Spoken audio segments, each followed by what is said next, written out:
Hello everyone, Blair from House on the Hill Homestay, also known as The Naturalist. Today I'm going to be talking a little bit about probiotics and explain the difference between all the different ones and which ones you should be eating. So the first question I get asked is, what is the difference between a probiotic from a wild culture and a culture, for example, as a normal yogurt from the shop? Well, the normal one from the shop has typically 3 species. So those 3 are Acidophilus, Bifidus and Casei, and they would be the 3 main ones. However, your species within, say, a wild fermented food such as sauerkraut, there are up to 600 different species. Now, when you think of a species as an Acidophilus and Bifidus and Casei and you see them in your yogurt, you think, great, that's the whole Acidophilus family. Not necessarily the case. So Acidophilus has up to 3,000 family members or strains. Bifidus about 2,000 and Casei 2,000.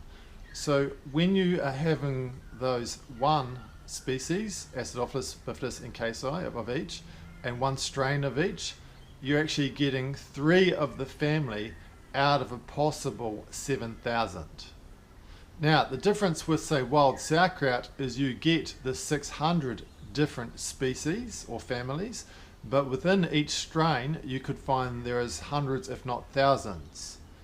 Now my wild fermented yogurt I have made wild harvested, so I've copied the same principles as the sauerkraut and I've used it using wild plants, and therefore I have now got those 600 odd or maybe even up to 1,000 different families, and within each family I have hundreds if not thousands of strains as well. So your normal commercial yogurt is a little bit like the last games in Australia with all the different sports, choosing one athlete to represent every single field, but not only every single field, to also represent the people who organize the event, the sponsors, the people who basically transport, the people who built the stadium, the people who clean up afterwards. So if you get my point, those 3 that you get in those commercial products, those 3 strains, do not represent or are not a fair representation of what is really supposed to be going on in the human body. There is roughly 1,500 different species. Most Westerners would have between 300 and 500. Those who live in indigenous tribes tend to have more. So we need to eat more of these wild fermented foods. Now, what also happens with the domesticated strains is, think of the wolf. So every dog is a descendant of the original wolf, genetically. So what happens is, if you take the original wolf and you breed it in certain conditions and you look after it and you nurture it, and there's certain traits coming through each dog, and you breed the ones that show those traits, after a few or hundreds of generations you will end up with the pug, the poodle, the bulldog and the Labrador. Now that is what's happened with our yogurt. We've taken those strains out of a wild environment and we have, for lack of a better word, domesticated them. Now what happens when you put those back into the wild? So if we were to put, let's say, what's an average probiotic, 2 billion? If you were to put 2 billion poodles or 2 billion Labradors back in the Arctic, you can be pretty sure that you're going to get a similar result of what happens when you introduce probiotics commercially produced into the gut. Within 1 to 4 days they're dead.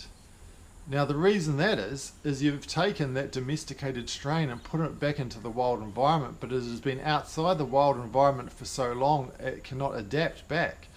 So with the poodle and the Labrador, you will get a similar example or result. So what's going to happen is, in one day, if you drop 2 billion there, you're probably going to have 1 billion left. In 4 days when you go back, there might only be 100. And if you were to go back in 2 weeks, you might find there might be 1 or possibly none. So that is what is happening with these commercial probiotics. Now, you don't have to buy mine. I just made mine because I wanted to produce a product that I would take myself, and I was probably being selfish in producing it for myself and found that it worked really well with all my clients. So once I start seeing all the results, it hits the market and it's coming. So what you can do is you can go to a health food store and you can get wild kefir. So wild kefir is fine. You really want the lumps in it. So you do not want it basically where it is made on the fractionated part. So that will be hard to do. So you could probably cross that one off. Although the kefir would be okay. The other option is to get some wild sauerkraut. Now that is quite possible, and there are lots of health food stores that stock the wild sauerkraut, and you will find they are amazing. Another product is kombucha, but kombucha normally contains yeast, so anyone with digestive trouble, I would normally say possibly eliminate the kombucha initially, just until it is still an amazing product, absolutely, but maybe go easy on it until you've got your gut back under control with the other bacteria, and then introduce the yeast back in.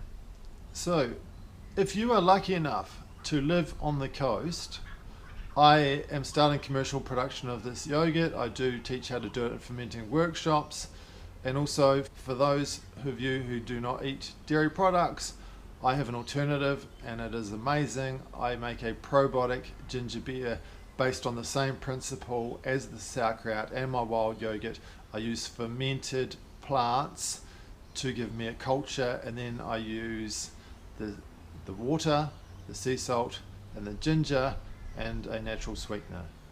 Now, this is going to have very similar probiotic properties to that of my wild yogurt or the kefir or the wild sauerkraut, and it would possibly be better because it is entirely raw, the whole entire process made from scratch. So, email me if you'd like a delivery. I do normally minimum of 3 bottles. The yogurt we're looking at is probably $10 a bottle. My ginger beer, I've dropped it from my original $15 to $12.50. Now I've perfected it. I believe it's $9, and it comes to your door freshly brewed. Now kids absolutely love this, so make sure you hide some in the fridge for yourself. Please look up my website www.blairharvey.org for all your recipes. There's also some free health articles on everything you need to know, from chlorinated showers to what time to go to bed. And you'll also find I've written 4 ebooks, the latest one on sleep.